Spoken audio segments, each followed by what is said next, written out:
guys, magandang araw sa ating lahat and welcome back ulit sa channel natin. Ang pag-uusapan natin regarding pa rin sa line to neutral connection, pero this time guys, ang pag-uusapan natin line to neutral, tapos yung main natin MCB, tapos yung mga branches natin RCBO. So bago ang lahat guys, kung bago kayo sa channel natin, huwag kalimutang mag-subscribe, paki-like na rin yung mga videos natin kung nakakatulong. At saka huwag kalimutang pindutin yung notification bell para lagi kayong updated kung may mga bago tayong upload. So, yun nga guys yung pag-uusapan natin. Pero guys, bago ang lahat, nagpapasalamat muna ako sa lahat ng sumuporta at saka yung mga susuporta pa lang na umabot na tayo ng 100k subscribers. So, dahil dyan, mayroon na tayong silver play button. So, antayin na lang natin. Sana may padala na ni Google para i-unbox natin. Excited na rin ako guys. Siyempre, as a YouTuber, malaking achievement na rin sa atin yun pag nagkaroon tayo ng silver play button. So yun guys, dahil lumabot na tayo ng 100k subscriber, so may good news ako para sa inyo. Magpapag-giveaway tayo. So, sa ngayon pa lang guys, iniipon ko pa lang yung mga item na pwede nating ipamigay sa inyo, sa mga viewers natin, sa inyo. Iniipon ko pa lang para medyo madami din, then kung kukulangin pa, dadagdagan pa natin. So, ngayon guys, may mga nag-sponsor na sa atin. Maraming salamat pala sa Tool Express ng Shopee, which is partner ko din. Doon ako bumili ng ibang item like nung ginamit natin sa video na knockout punch, doon ako bumili sa kanya. So, napaka high quality ng mga item niya, galing US yung mga product niya. So maka-guaranteed talaga na mga branded at saka quality yung mga product niya. So yun guys, kung gusto nyong para ma-update din kayo guys kung may mga bago siyang product, follow na rin yung store niya sa Shopee, Tool Express. Ito makikita niyo sa screen. Tapos yung link niyan ilalagay ko lang sa description below. So click nyo na lang yan, tapos follow nyo yung store niya para mabilis nyo na lang hanapin. Guys, dito sa mechanic natin regarding sa pag-giveaway natin, hindi pa ako nakagawa, pero guys, make sure na nakapag-subscribe kayo, na-follow nyo yung Facebook page natin, yung June Aux TV at saka yung JB Electrical Supplies, at saka yung isa pa na bago lang, kakagawa lang namin, yung JB Online Shop. Paki-follow na din. Yung Lazada din natin guys, i-follow nyo na din, pati yung Shopee store natin. Lahat yan guys, ilalagay ko sa link down below, sa description. Para madali nyo lang hanapin, click nyo lang, tapos follow, para makasali kayo sa pag-giveaway natin. Para ma-claim nyo yung prize kung kayo man yung palaran na mananalo dun sa mga giveaway natin. Ito yung mga sample natin guys na ipon na product, clean tools. Mapapasa inyo yan, ibibigay ko sa inyo yan. Dahil nga, umabot na tayo ng 1,000 subscribers. So, pasalamat ko sa inyo yan guys. Tsaka, sana sa mga upcoming videos pa natin, susuportahan nyo pa din ako.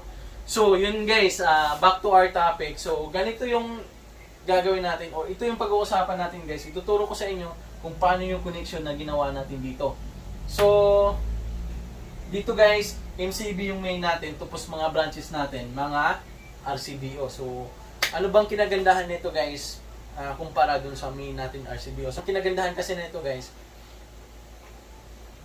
pag nag-trip yung isang circuit lang, hindi buong supply mo sa bahay. So, hindi sabay-sabay nawawalan. Mas ma-i-recommend ko sa inyo guys, sadly, ngayon, wala talagang makuhang bus bar para dun sa RCBO yung branches. Ginawan ko siya ng paraan, ginawan ko siya ng parang DIY lang na bus bar. Yung mga luma kong bus bar, inaayos ko kung sakaling pwede dito. Kaso nga lang, hindi talaga kasi mahihirapan tayong maglagay. Dito guys, ang ginawa natin, jumper wire lang. So, para makita nyo guys kung paano ang connection, tutok lang kayo guys. Tapusin nyo yung video na to. At saka guys, pag sana kahit mga 30 seconds lang, huwag niyang i-skip yung mga ads natin. Malaking bagay po yan para sa channel natin. Makabili tayo ng mga ibang item na pag-uusapan natin dito. So yun guys, tanggalin ko muna ito lahat. Then, step by step kung ituturo sa inyo kung paano. Okay? Dito guys, ang kailangan natin, siyempre distribution box. Then yung mga wirings, sama na rin natin. Tapos, Hindi ko na lang tinanggal to guys para ano na, parang isang set na. Ito yung kinagandahan pala guys sa distribution box na to. Pwede mo itong tanggalin buo, then pwede mong i-set up sa baba or saan ba, kung may upuan ka ba para i-set up yung mga jumper wire na ganito. So pwede mong gawin yon. So dito guys, ang kailangan lang natin gamitin is one pole na MCB para dun sa main natin. Dito guys, naglagay tayo ng 63 amps. Tapos yung mga RCBO natin na mga branches, 20 at saka 32. 16 amps meron din tayo. Lahat ito guys, kasi line to neutral yung supply natin. Ang ginagamit na ito or ang gagamitin lang talaga natin dito guys is yung one pole plus neutral na RCBO. Hindi pwede natin gamitin dito yung two pole na RCBO kasi pang line to line lang po talaga ang two pole na RCBO.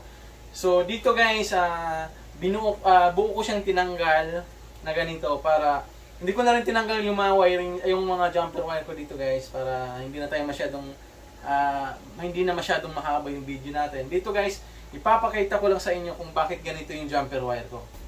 So yan guys, dito guys, explain ko muna sa inyo kung bakit ganito yung jumper wire natin guys. Mula dito guys, ito yung main natin. Dito papasok yung sa line side natin kasi reversible yung MCB na ginamit natin. Dito tayo dadaan yung sa line side natin guys. Lagi nyo tandaan guys, pag RCBO hindi siya reversible. Kaya yung supply natin dito manggagaling sa taas. Mula dito guys, makikita nyo dalawang wire. Bakit nga ba dalawang wire ang nilagay ko dyan? Dalawang wire ko nilagay ko dyan kasi yung wire na nandito maliit na to. Yung wire na nandito guys is ano na lang to, number 8 na wire na ginamit ko dito. Bali, yung supply, yung itong mga RCBO na nilagyan ko dito, hahatiin niya yung load. Kumbaga, yung isa na to, isang wire na to, makikita nyo ito. Isang wire na to, ito, mula dito, ang kasama niya din sa wire na yan, ito, tsaka itong apat na RCBO na to. Yan yung magkasama na yan. Kung makikita nyo, ito yung mula sa main natin, dito, pumunta, jumper dito, jumper dito, jumper dito, jumper dito. Ito namang wire, itong isa naman, dito siya dumaan. Ay, dito siya pumunta. Tapos yung kasama niya dito, itong RCBO na to, ito at saka ito. So, yan yung sinusupplyan ng magkabilaang wire. Para mahati natin yung load niya para hindi masyadong mabigat para dito sa isang wire na jumper wire natin. Kumbaga, yung pinakapuno niya, kumbaga gagawin natin dalawa para mahati yung load guys. Hindi masyadong mabigat kasi yung wire size kasi natin dito lumiit na compared dun sa wire size na pumasok dito na usually ang papasok kasi talaga dito 14mm. So dito niliitan ko na para hindi tayo masyadong mahirapan dun sa jumper wire. So kailangan mong mag number 8 tapos hatiin mo lang yung ano mo, yung load mo or yung number of breaker mo na or RCBO na ilalagay dito. Okay na 'yon. So yan, napakita ko na sa inyo yung connection ng sa hot wire natin kung paano ba dumaan. Sana malinaw sa inyo guys kung paano. Ulitin ko lang para sigurado tayo para mag-gets nyo talaga, maintindihan nyo. Mula sa main, ito yung dito papasok yung ano natin. Pero guys, i-explain ko rin to sa inyo once na nailagay na doon. Mula sa pinaka main wire natin dito papasok. Yung isang kable papunta dito, tapos jumper dito, jumper dito, jumper dito. Yung isang wire naman, dito pumunta, tapos jumper dito, jumper dito. So, nahati natin yung load. Hindi lang sa dito sa isang wire, kundi dalawang wire para hati. So, yun guys. So, ikabit na natin to para hindi na nakakangalay. So, dito guys, mayroon na tayong supply. Yung hot wire natin, ito yung itim. Yan, makikita nyo, nakaano lang yan guys, nakaloop lang yan. Yung ano natin, yung grounding natin. Tapos yung neutral natin guys, makikita nyo nandito yung kulay white, which is dito na nakakonect. So hindi ka na lang tinanggal para hindi na masyadong hahaba yung video natin. Tapos para sa load side natin guys, itong wire na to, tsaka ito. Yan yung para sa mga sa ilaw natin, pati sa mga outlet natin guys. Tapos yung sa grounding din natin, ikakabit din natin dito. So bago natin ikabit yan guys, ikabit ko muna to. Para ikabit to guys, itong butas na to, dyan natin ikabit ganyan. Yan. Pasok nyo lang yan. Tapos ganun din sa kabila, ihawin nyo lang yung kable. Yan. Tapos ganun din sa kabila, yan. So, higpitan natin. Pag naipasok nyo na, pwede nyo nang higpitan dito.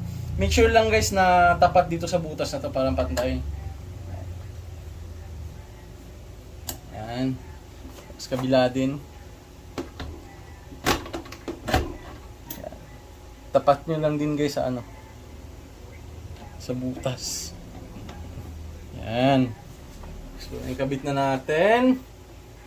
Yung grounding natin, ikabit na rin natin. Or mamaya na lang yan guys, i-ano na natin. Pag tapos na natin ikabit yung sa neutral natin guys. Yan. Ilabas muna natin to. Yan. Para hindi sagabal mamaya pag kinabit natin. Yan. Sa neutral guys, dahil ito yung neutral natin, dito tayo kukuha para sa neutral bawat RCBO na nandito. So ito yung wire natin guys. Kung ano yung ang size ng wire na gagamitin natin guys, kung halimbawa 30 amps tong RCBO mo dito guys, pwede yung gamitin mo dyan is yung 5.5 na wire. So ikabit lang natin, ganyan lang gagawin natin guys. So kita natin. Yan. Tapos ito yung para sa neutral natin dito sa unang RCBO natin. Yan. Okay. Next, dito lang din natin ikakabit. Ito lang guys, gagayahin nyo lang to. Or sa bawat RCBO, ganun lang ang gagawin nyo. Unahin nyo lang guys dito sa yung mga malalayo ikabit para halimbawa ito, dito unahin nyo yung paglagay dito sa neutral bar natin para hindi mahirapan. Yan. Tapos dito na tayo sa pangatlo. Yan. Kabit lang natin. Yan. Tapos ito higpitan natin. Mapapansin nyo guys, may spacing ako bawat isa. Para depende rin yun sa inyo guys kung saan nyo ikakabit dito. Nasa inyo na kung saan nyo ikakabit dito. Pero kung kaya nyo guys na sunod-sunurin, mas maganda para maganda tingnan. Tapos next natin, ito. So next guys, dito naman sa pang-ilan to? Pang-apat na RCBO. Yan. Nasigpitan natin. Yan.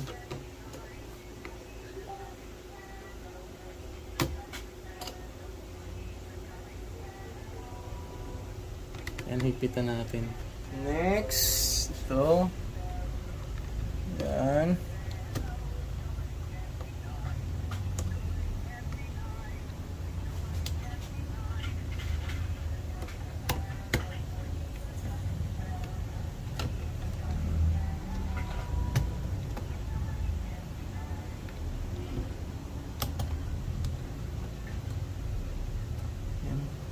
Higpitan lang natin. Yan. Dito sa baba, higpitan din natin. Yan. Okay, note natin ito. Sa pagabit dito guys, kayo nang bahala kung alin kayo mas hindi nahihirapan. Doon nyo ikabit para at least kung saan maluwag para sa inyo. Yan.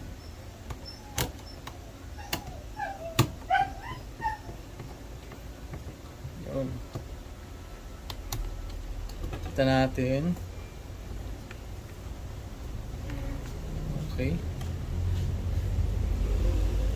Tapos yung last na RCBO is ito.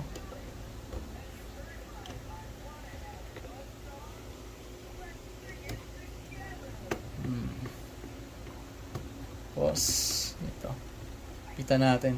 Dito guys, kung ganitong setup nyo, tapos may 20 ways yung ginamit nyo na distribution box, pwede pa kayo maglagay ng isang MCB dito guys. Yung mga hindi masyadong critical area na pwedeng wala ng RCBO, so pwede nyo ilagay dito yung MCB lang para at least may additional branches din kayo. So yun guys, nakabit na natin lahat ng neutrals na nandito sa neutral bar. Tapos yung main Ito, ikabit na rin natin itong main natin dito sa ilalim.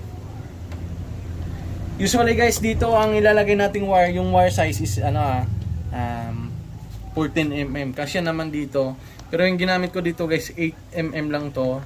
So which is, wala kasi akong 14mm guys, medyo may kamahalan na. So ito lang ginamit ko guys para may pakita ko lang sa inyo yung connection. Pero dapat 14mm ang ilalagay natin dyan.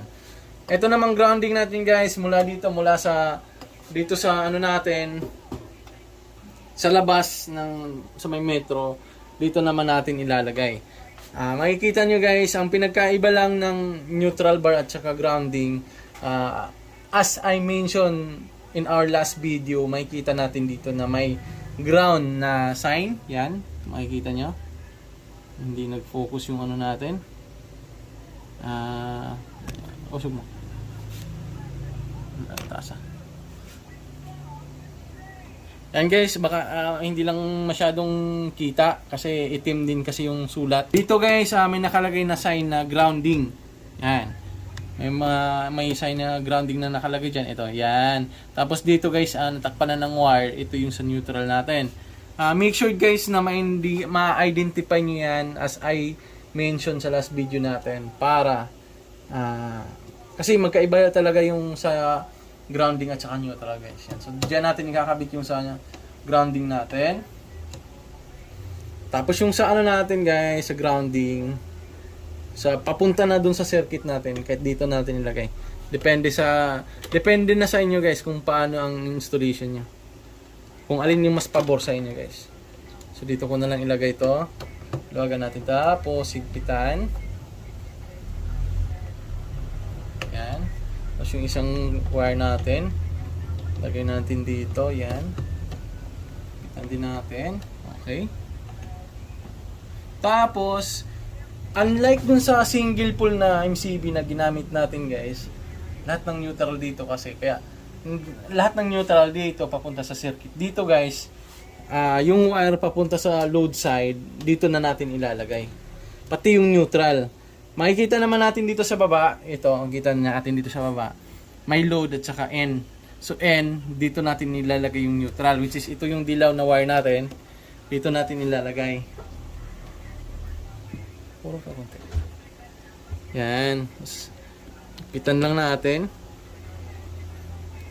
Okay.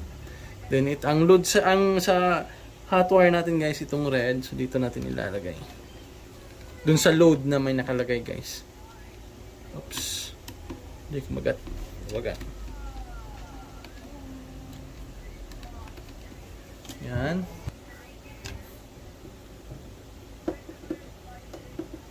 Yan. Nakabit na natin yung para sa load side natin. Yung grounding, nakabit na rin natin. So, ulitin lang natin guys. Yung connection. Yung supply natin ang gagaling dito. So, ito yung wire na yan guys. Ito yung hot wire natin, yung itim. Pumasok dito sa MCB natin. MCB na 63 amperes. Tapos, yung dalawang wire na to, pumasok dito yung isa. Yung unang wire, pumasok dito. Tapos nag-jumper tayo mula dito papunta dito, tapos mula dito papunta dito, mula dito papunta dito. So yun yung isang wire. Yung pangalawang wire natin guys, mula dito pumasok hanggang dito. Gumanon siya. Tapos mula dito papunta dito, tapos jumper papunta ulit dito. So yun yung para dun sa hot wire natin guys. Ngayon, para sa neutral naman, mula dito sa pipe natin, sa supply natin, itong white na to, ito, makikita nyo, ito na yung wire na yan. Dito siya kumunik sa neutral bar natin. So, tapos yung mga branches natin guys, isa-isa tayo mula, isang RCB o mula dito hanggang papunta doon, kukuha tayo ng isang terminal dito. Dito natin i-connect yung neutral na papunta dito. Like for example, this one guys, mula dito, papunta dito. Tapos ito naman, nandito galing. Tapos ito, galing din dito. Ito naman, galing dito. Tapos the rest, dito na sila kumuha. Tapos kung halimbawa, sabi ko sa inyo kanina, para ma-maximize natin yung space, pwede kayong maglagay ng isang dito, MCB. Ang gagawin nyo dyan guys, pwede kayong mag-jumper mula dito, papunta dito. Tapos yung neutral nyo guys, mula dito sa load natin, dito na siya dadaan. Dito, papunta dito. Hindi na siya dadaan dito kasi isa na lang yung terminal para sa hot wire lang to dito guys. Tapos, ngayon, yung grounding naman natin, yung kulay green. Guys, lagi nating tandaan guys, lagi tayong magsama ng grounding. Hindi ko lang nalagyan ng nasamahan ng grounding yung mga last videos natin kasi hindi pa ako nakabili ng kulay green wire. So, ngayon meron na tayo. So, mula dito guys, yung green wire natin papunta dito sa ground. Ito ngayon. So, para punta naman sa mga load side natin guys, papunta dito. So, yun guys, yung connection natin na gumamit tayo ng mga RCBO na 1 pole plus neutral para sa line to neutral na connection natin. Dito guys, marami ngayon guys, may mga nakikita na naman ako sa YouTube na or sa Facebook na nakikita ko na nakuryente na naman, bata na naman nakuryente. So guys, bilang electrician tayo kasi mas nakakaalam sa mga kliyente natin or tayo yung mas nakakaalam kung paano ba natin maiiwasan to. Huwag kayong mahiyang mag-suggest nito sa mga kliyente niyo guys. Once kasi guys, nag-suggest kayo ng ganitong connection, gumamit ng RCBO, nakaka-save or sagip tayo ng buhay. Kasi dito guys, sa previous video natin guys, tinuro ko na sa inyo binanggit ko na sa inyo kung paano ba ang function ng RCBO. So, kung gumamit tayo nito guys, kung meron lang lahat ng ganito guys, may iwasan natin yung mga bata na nakukuryente. Makikita natin sa Facebook, nag-viral na naman kasi may nakukuryente na naman. So, kahit sa paraan na ito guys, makakatulong tayo para makasagip ng buhay, makasave or makaiwas sa mga electric shock. So, gawin natin yung party natin bilang electrician. Iano natin guys, gawin natin safe buong environment natin. Mga kabahayan, gawin natin safe. So, yun lang guys. At sana may natutunan kayo sa maikling video natin na to. Kasi ang dami na natin connection, ang dami kasi natin pwedeng gawin connection pagdating sa installation. So dito guys, tinuturo ko sa inyo isa-isa para magkaroon kayo ng idea. Pag nasa field na kayo, alam niyo na yung gagawin niyo kung paano ba yung ginawa natin dito. So pwede niyo i-apply sa actual. Pag sa sizing ng wire guys, tinuro ko na sa inyo kung paano yung sizing ng wire. Kasi minsan dito sa pinapakita ko sa inyo, malit lang yung wire na ginamit ko kasi for demo purposes lang, din medyo may kamahalan din pag malalaking wire na yung gagamitin natin. So sana guys, malinaw sa atin lahat. Maraming salamat sa patuloy na pagsuporta sa channel natin. May mga item akong binili para gawa natin ng video. Ginawa ko to para at least man lang hindi tayo nagstay doon sa, kung halimbawa nasa loob tayo ng kahon, hindi tayo nagstay doon sa isa loob lang ng kahon. Kumbaga, i-expand natin yung sarili natin kung ano yung alam natin, kung ano yung pwede natin gawin para ma-improve or para ma-up to date yung mga kung paano yung, halimbawa, usually kasi sa bahay, di ba, switch lang, ordinary switch, okay na sa atin yan. Yan na yung kinalakihan natin eh. Pero ngayon kasi guys, yung taon kasi, yung technology kasi, paangat na ng paangat. So, mag-adjust din tayo. So, marami ng mga devices na hindi natin alam na pwede pala natin gamitin sa mga residential installation. So, yan yung mga, mga devices na gusto kong gawan ng video next na mga videos natin para at least ma-aware din kayo na may mga devices pala na pwede natin gamitin para dyan. So, tapos, once na alam nyo na yan, pwede nyo i-suggest yan sa mga kliyente nyo na ganito gawin natin, at least mabigyan nyo sila ng idea. Nasa sa kanila na kung gagamit sila o hindi. Basta tayo, nakapagbigay tayo ng idea na pwede palang ganun. Pwede na pala na automatic na nagbubukas, namamatay yung ilaw, hindi na kailangan ng pindutin na on and off. So, pwede tayong gumamit ng photo cell. So, yung mga ganyang bagay guys, hindi alam halos lahat ng mga kliyente natin. Tayo mismo ang magsasuggest sa kanila. Siyempre, pag nag-suggest kayo sa kanila, parang iba na rin yung tingin nila sa'yo. Parang sasabihin nila, ang dami mong alam. So, parang ano na rin sa atin yun guys, parang self-improvement na rin natin na nag-suggest tayo ng ganyan kasi alam natin yung ganyan. So, yun guys, pag may mga up-to-date na mga technology o mga devices na up-to-date, yung iba, ginawa ko ng video last time na mga devices na Wi-Fi, smart switch, mga ganun. Pwede natin i-apply yun lahat. Kasi applicable siya sa mga residential installation. Makakatulong din para improve yung learning natin. At saka bilang electrician, kumbaga, hindi tayo nagstay dyan. Tataas tayo. So, guys, sana nagustuhan niyo yung video at nakatulong yung At sana nakatulong yung video natin ngayon. Keep safe po tayo lagi guys. Hindi pa tapos guys ang pandemic. Kaya ano tayo, mag-ingat pa rin tayo. Nandyan pa rin si COVID-19.